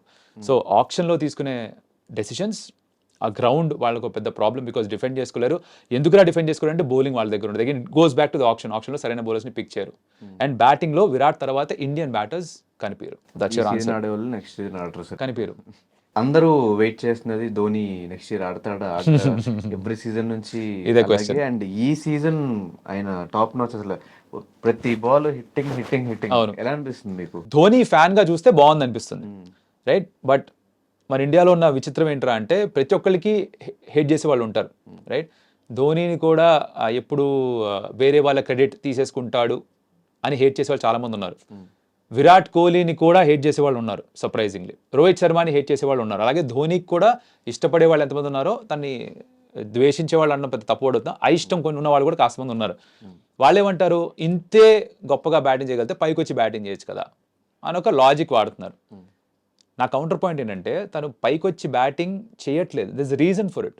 తను 100% ఫిట్గా లేడు, తన మోకాలు సహకరించట్లేదు, పరిగెత్తలేకపోతున్నాడు అంత ఫాస్ట్గా. కీపింగ్ లో కూడా ఇప్పటికి కూడా ఈజ్ వెరీ క్విక్, డైవ్ చేసి పడుతున్నాడు, కానీ is not that quick now. 42 సంవత్సరాలు, లాస్ట్ ఇయర్ నీ సర్జరీ అయింది, నొప్పితోటే ఆడాడు. లాస్ట్ ఇయర్ గ్రౌండ్లో కూడా కష్టపడుతూ పైకి లేవడం చూసాం. తను ఇంకా ఎందుకు ఆడుతున్నాడని అడగచ్చు, తను ఫ్యాన్స్ కోసం ఆడుతున్నాడు చాలా సందర్భాల్లో చెప్పాడు. అలా సగం ఫిట్ ఉండి కూడా ఈజ్ కాంట్రిబ్యూటింగ్. పైకి వచ్చి ఆడొచ్చు కదా అంటే, అలా పైకి వచ్చి తన కోసం ఆడుకోవాలంటే తను ఇండియా కోసం కూడా నంబర్ 3లోనే ఆడేవాడు కెరీర్ అంతా కూడా. అలా ఆడలే, నంబర్ 7లోనే ఆడాడు. క్రెడిట్ తీసేసుకోవడానికి 7లో ఆడలేదు, ఫినిషర్ లేడు కాబట్టి తను ఆడాడు, ఆ స్పాట్ని తను సొంతం చేసుకున్నాడు. ఇప్పుడు ఆ లాస్ట్లో వచ్చి ఆడుతుంది ఫ్యాన్స్కో ట్రిబ్యూట్ ఇస్తున్నట్టుగా అనిపిస్తుంది నాకు. సో మీరు ధోని ఫ్యాన్గా చూస్తే వీళ్ళు ఎంజాయ్ ఇట్, ఉన్నంతకాలం ఆడుతున్నాడు ధోని ఆడుతున్నాడు చూడాలి, కూడా ఆడాలి ఆడాలనే కోరుకుంటారు. ఇలా లాజిక్ వాడి పైకి రావచ్చు, అంతే గొప్పడైతే పైకి రావచ్చు కదా అనే వాళ్ళకి ఏం చెప్పడానికి లేదు ఇంకా. సో ఆఫ్టర్ ధోని రిటైర్మెంట్ తర్వాత ఆయన్ని ఏ పొజిషన్లో మీకు చూడాలని ఉంది? Indian coach or IPL franchise కోచ్గా కానీ ఇంకోటి బ్యాటింగ్ హెడ్ ఏదో ఒకటి. నన్ను అడిగితే ఒక మెంటోర్గా ఉండాలి. ఐ మీన్ అది కోచింగ్గా లేకపోతే కోచ్గా కాకుండా ఇప్పుడు మెంటోర్గా కూడా ఉంటున్నారు కదా, ఐపీఎల్ టీమ్స్లో కూడా చూస్తున్నాం. ఇన్ఫాక్ట్ తను వరల్డ్ కప్ కూడా వెళ్ళారు, T20 వరల్డ్ కప్ కూడా మెంటోర్గా తీసుకెళ్లారు, కానీ ఆ వరల్డ్ కప్లో బయటకు వచ్చారు మన ముందరే, దుబాయ్లో జరిగిన దాంట్లో ఈ వాస్ దేర్. సో మేబీ ఆ రోల్ తీసుకుంటారేమో ఫ్యూచర్లో, తీసుకుంటే బాగుంటుంది. Because I think is a great strategist. తన మనుషుల్ని రీడ్ చేయడం కావచ్చు, సిచ్యువేషన్ రీడ్ చేయడం కావచ్చు, చాలా బాగా చేస్తాడు, అది చూసాం మనం. So I think it be great at that job. But again నాకున్న ఒక భయం కూడా ఏంట్రా అంటే చెప్పపెట్టకుండా మాయపోతారు మనిషి మనకి కలిపాడని. ఎందుకంటే అలానే రిటైర్మెంట్ అలానే ఇచ్చాడు కదా, సడన్గా వెళ్ళిపోతాడు. ఆయన చాలా సందర్భాలు చెప్పాడు కూడా దట్ క్రికెటింగ్ కెరీర్ అయిపోయిన తర్వాత ఆర్మీకి వెళ్ళి అక్కడ సర్వ్ చేస్తాను అని. అలా చేసినా కూడా I won't be surprised. Cricket field మళ్ళీ కనిపిస్తాడో లేదో తెలియదు. I hope he stays with the game, because I think ఇంకా ఇప్పటికి కూడా చాలా యాడ్ చేయగలరు వాల్యూ. బట్ జరగదేమో అనిపిస్తుంది నాకు. నాకు తెలిసి రిటైర్మెంట్ తర్వాత ఇప్పుడు లెజెండరీ మ్యాచెస్ జరుగుతున్నాయి, అవి ఆడడానికి ఉంటాయన అనుకుంటున్నా. మీరు వెళ్ళాడంటే మాత్రం ఈ ఫ్యాన్స్ అందరం మళ్ళీ ఇప్పుడు అటు మీరు కూడా కామెంటరీ చెప్పుకుంటూ ఉండలేము. ఆయన వెళ్ళడేమో అక్కడికని నా ఫీలింగ్. కంప్లీట్గా రిటైర్ అయిపోయిన తర్వాతే ఇండియన్ ప్లేయర్స్ ఆడొచ్చు, అందుకని లీగ్ ఐపీఎల్ ఆడుతున్న ఎవరు ఆడరు. ఇప్పుడు అయిపోయిన తర్వాత అదే ఇది రిటైర్మెంట్ అయిపోతే నెక్స్ట్ సీజన్ నుంచి వెళ్ళి ఆడొచ్చు. సచిన్, విరాట్ కోహ్లీ, సచిన్, వీరేంద్ర సెహ్వాగ్, కరెక్ట్, గంభీర్, ధోని వీళ్ళందరినీ చూడొచ్చు కదా. కానీ వెళ్ళరు అని నాకు అనిపిస్తుంది. I don't think he'll do that. So next T20 world cup జరుగుతుంది. సో మీరు చూసిన ఈ 9 మ్యాచెస్లో who is your playing 11 members అంటే ఏం చెప్తారు? 11 తీసుకోవడం కష్టం, it's extremely difficult to pick 11. ఇంకోటి ఏంటంటే ఇండియాలో అందరం సెలెక్టర్సే, ఇప్పుడు ఎవరినైనా సరే ఎవరి ఇష్టం ప్రకారంగా స్క్వాడ్ అనౌన్స్ చేసేస్తారు. ఇక్కడ సర్టనిటీస్ ఎవరు అని చెప్పడం కొంచెం కష్టమేమో. బట్ ఐ థింక్ బ్రాడ్ బేస్లో అందరికీ తెలుసు, విరాట్ ఉంటాడు స్క్వాడ్లో అని తెలుసు, రోహిత్ శర్మ ఎలాగో ఈజ్ ద కెప్టెన్ చెప్పి చేసి అనౌన్స్ చేస్తారు ముందరే, రైట్. కీపర్గా రిషబ్ పంత్ వెళ్తాడని తెలుసు, సూర్యకుమార్ యాదవ్ గ్యారంటీగా ఉంటాడు, రైట్. సెకండ్ కీపర్గా I think Sanju Samson should go ఉన్న ఫామ్లో రిషబ్తో పాటు ఛాన్సెస్ ఉన్నాయి అంటున్నారు. బట్ దినేష్ కార్తిక్ చాలా సందర్భాలు ట్రై చేశారు ఇంతకు ముందర కూడా. But maybe my guess is that selectors Sanju Samson వైపు వెళ్ళొచ్చు అనుకుంటున్నా, బికాస్ తను రాజస్థాన్ రాయల్స్ లీడ్ చేసిన విధానం కావచ్చు, తను చాలా కన్సిస్టెంట్గా మారిపోయాడు. డీకే కూడా బాగా పర్ఫామ్ చేస్తున్నాడు, nothing not to take anything away from him. But Rishabh Pant I think your first choice. తను ఫిట్గా ఉన్నాడు, రన్ స్కోర్ చేస్తాడు, కీపింగ్ చేస్తాడు అంటే కళ్ళు మూసుకొని రిషబ్ పంతే ఆడతాడు 11లో, తన డౌట్ లేదు. Sanju Samson could be your second keeper. లేదు అంటే స్లాష్ దినేష్ కార్తిక్ అయి ఉండొచ్చు, but that be very disappointing Sanju's point of view. Bumrah గ్యారంటీగా ఉంటాడు, right. I think left arm seamer Arshdeep వెళ్తాడు, కుల్దీప్ యాదవ్ గ్యారంటీగా ఉంటాడు, రింకు సింగ్ ఉండాలని నేను అనుకుంటున్నా, దూబే ఉండాలని అనుకుంటున్నా అగైన్ నేను, బికాస్ తను ఆడుతున్న విధానం. Hardik Pandya actually question mark ఉంది ప్రస్తుతానికి, బికాస్ తను బ్యాటింగ్ సరిగ్గా చేయట్లేదు, బౌలింగ్ సరిగ్గా చేయట్లేదు, రెండింటిలో సరిగ్గా చేయట్లేదు. కాబట్టి తీసుకెళ్లాలా, తనకున్న టాలెంట్ మీద తీసుకెళ్లాలా, పర్ఫార్మెన్స్ మీద తీసుకెళ్లాలా. I think Dube is performing better, but Dube bowling చేయట్లేదు, ఓన్లీ బ్యాటర్గా ఆడిస్తారా? సో ఈ క్వశ్చన్స్ అన్నిటికీ ఆన్సర్స్ కావాలి. వీటి డిబేట్లో కూర్చుంటే ఇది ఇంకో గంట 2 గంటలు పడుతుంది. కాబట్టి సెలెక్టర్స్కి వదిలేసి టీం వచ్చిన తర్వాత వాళ్ళని తిట్టుకుందాం మనం. సో హైయెస్ట్ ఛాన్సెస్ ఎవరికి ఉన్నాయి ఈ సీజన్ విన్ అవడానికి? IPL T20 world cup? T20 ఆబ్వియస్గా ఇండియానే గెలవాలని అని అనుకుంటాం మనం. The heart will always say India for sure. ఐపీఎల్లో ఒక టీం అని చెప్పడం కష్టం, because what I think is play offs దాకా వెళ్ళడం ప్రిడిక్ట్ చేయడం కొంచెం ఈజియర్ ఏమో ఫామ్ చూసుకొని. బట్ ఇంకా దాని తర్వాత ప్లే ఆఫ్స్లో ఒక్కరోజు మంచి రోజు ఉండాలి, or 1 bad day you're out of the tournament, 2 good days you win the world, you win the title. So అది చెప్పడం కొంచెం కష్టం. ఈ 4 చూసిన తర్వాత ఇంకా. కానీ కొన్ని ఈ మధ్య కాలంలో విరాట్ కోహ్లీ ఒక రాంగ్ డెసిషన్ అని చెప్పి, నో బాల్ దాన్ని కరెక్ట్ ఫేర్ డెలివరీ అని చెప్పి ఇచ్చారని చెప్పి, ఏదో 4 వెళ్ళిన దానికి 6 అని, 6 వెళ్ళిన దానికి 4 ఇచ్చారని చెప్పి, ఇట్లాంటివి వచ్చినప్పుడు మీరు ఆ పొజిషన్ లో ఉన్నప్పుడు మీకు ఏం చెప్పాలనిపిస్తుంది మీకు ఆ టైంలో? మ్యాచ్ చూస్తున్నప్పుడు ఆ 6-4 అది ఎవరో చూడలేదు, టు బి ఆనెస్ట్. అది వచ్చి వెళ్ళిపోయింది. తర్వాత రీప్లేస్లో బోల్డ్ మంది ఇనిషియల్గా పంపించింది ఏంటంటే అంటే అది చూడ్డానికి బౌండరీ దాటినట్టుగా అనిపించింది, బట్ వేరే యాంగిల్లో చూపించినప్పుడు క్లియర్గా అర్థమైంది అది 1 bounce 4 అని. సో థర్డ్ అంపైర్స్ ఈ ఐపీఎల్లో చేస్తుంది ఏమిట్రా అంటే స్మార్ట్ రివ్యూస్ అని తీసుకుంటున్నారు, త్వరగా డెసిషన్ ఇవ్వడానికి ఒక ప్రయత్నం చేస్తున్నారు. సో ఎక్కువ మల్టిపుల్ యాంగిల్స్ తీసుకోకుండా వాళ్ళు ఒకవేళ కన్విన్స్డ్ అయితే ఇచ్చేస్తున్న డెసిషన్ తక్కువని, రైట్. దాంట్లో భాగంగా ఐ థింక్ రీప్లేస్ కూడా ఎక్కువ చూడలేదు, 4 ఇచ్చారు. అది 4, 6 కాదు నా ఉద్దేశంలో చూసే తర్వాత. విరాట్ కోహ్లీది చాలా చాలా డిబేట్ వచ్చేసింది దీని మీద. ప్రపంచం రెండుగా చీలిపోయింది. నేను కూడా యాక్చువల్లీ నాట్ అవుట్ సైడే ఉన్నా. రీజన్ దానికి నా రీల్లో కూడా ఎక్స్ప్లెయిన్ చేశాను, సేయింగ్ దట్ టెక్నాలజీ ఎంతవరకు యాక్యురేట్ అని. అది టెక్నాలజీ ప్రిడిక్ట్ చేస్తుంది. ఇప్పుడు ఆ బాల్ అంత డిప్ అయిందని టెక్నాలజీ చెప్తోంది.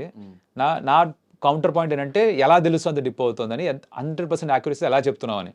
ఎల్బిడబ్ల్యూలో కూడా ఎంపైర్ స్కాల్ అనే కాన్సెప్ట్ ఉంది కదా, దానికి కూడా ప్రిడిక్షన్ ఎలిమెంట్ ఒకటి ఉంటుంది. దీనికి కూడా ప్రిడిక్షన్ ఎలిమెంటే. ఆ బ్యాట్ తగిలిన తర్వాత పాపింగ్ క్రీజ్ వరకు బాల్ని ప్రిడిక్ట్ చేయాలి. అది 100% యాక్యురేటా కాదన్నది నా క్వశ్చన్. సో నాకు క్లారిటీ లేదు. క్లారిటీ లేనప్పుడు క్రికెట్లో ఉన్న రూల్ ఏంటంటే బెనిఫిట్ ఆఫ్ డౌట్ బ్యాట్స్మెన్కి ఇస్తారు.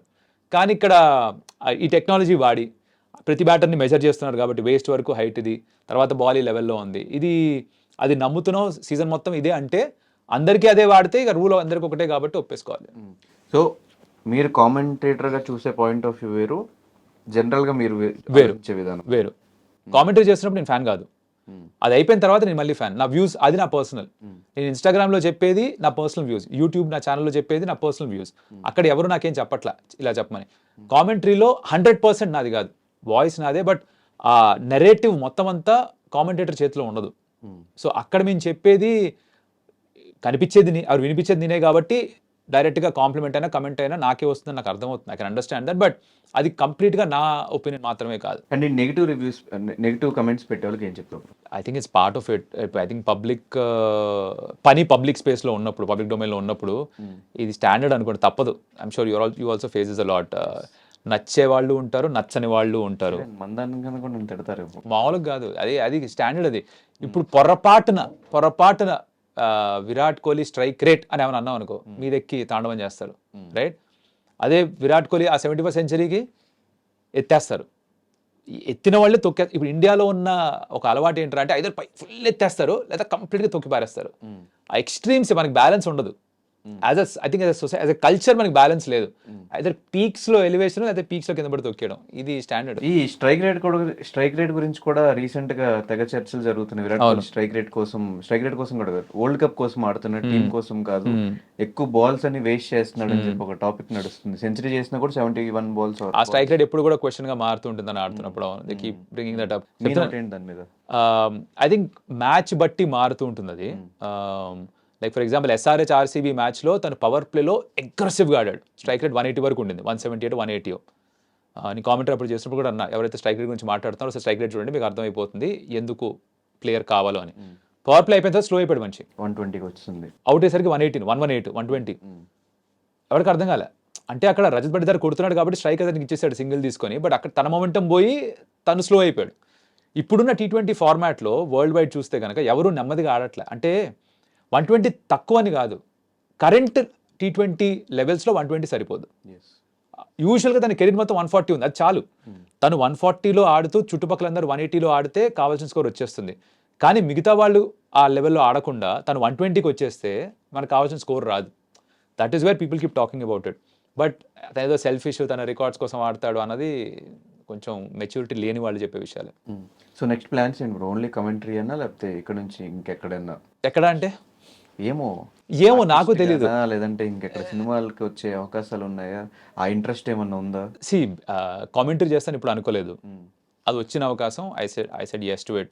వేరే ఛాన్సెస్ ఏమన్నా వస్తే, and I'm not actively trying for anything, but ఏదైనా ఆపర్చునిటీ వస్తే ఐ డెఫినెట్లీ కన్సిడర్. కొత్తవి చేయడం నాకు ఎలాగో ఇష్టం, కొత్త విషయాలు ట్రై చేస్తుంటే ఒకటే చేస్తూ నేను బోర్ అయిపోతా, త్వరగా బోర్ కొట్టేస్తుంది నాకు.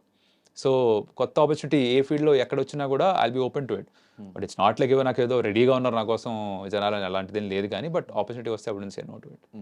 సో ఐటీ మానేసి ఫీల్డ్, ఐటీ కష్టంగా ఉందా, కమెంటరీ కష్టంగా ఉందా? దాని కష్టం దాని, దీని కష్టం దీనిదే. దాని ప్రోస్ దానికి ఉంటే దీని ప్రోస్ దీనికి ఉంటే I think it's the same. But ఇదేమిట్రా అంటే ఇష్టమైన పని కాబట్టి కష్టంగా అనిపించదు. స్పోర్ట్ చిన్నప్పటి నుంచి చూసింది ఆడింది కాబట్టి దాని గురించి మాట్లాడుతూ ప్రతి మ్యాచ్ చూస్తూ ఆ ఎంటర్టైన్మెంట్ మొత్తం అంతా ఎంజాయ్ చేస్తూ దానికి డబ్బులు ఇస్తారంటే ఇది యాక్చువల్లీ ఒక కళలా ఉంటుంది. It's dream come true. అది కమెంటరీ ఓకే అవగానే ఇమ్మీడియట్గా షిఫ్ట్ అయిపోయారు అక్కడ నుంచి, కొన్ని రోజులు అటు ఇటు మేనేజ్ చేసుకుంటారు.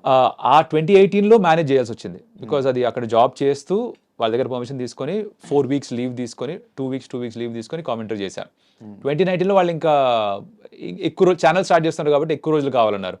అది కుదిరేది కాదు ఇంకా. సో ఇంకా అక్కడ వాళ్ళతో మాట్లాడేసుకున్నప్పుడు ఇగో ఇలా ఛాన్స్ వస్తుంది అంటే వాళ్ళే ఒప్పుకున్నారు దట్ ఈ ఛాన్స్ మళ్ళీ రాదు కదా, నువ్వు కావాలంటే ఎప్పుడైనా వెనక్కి వచ్చి ఐటీ జాబ్ చేయొచ్చు, ఐటీ కంపెనీలు చాలా ఉన్నాయి, బట్ ఇది చాలా తక్కువ రాదు, చాలా రేర్గా వచ్చే ఛాన్స్. సో తీసుకో, ఏమన్నా అయితే మేము ఉన్నాళ్ళే చూసుకుంటాను కంపెనీ వాళ్ళు కూడా చెప్పారు.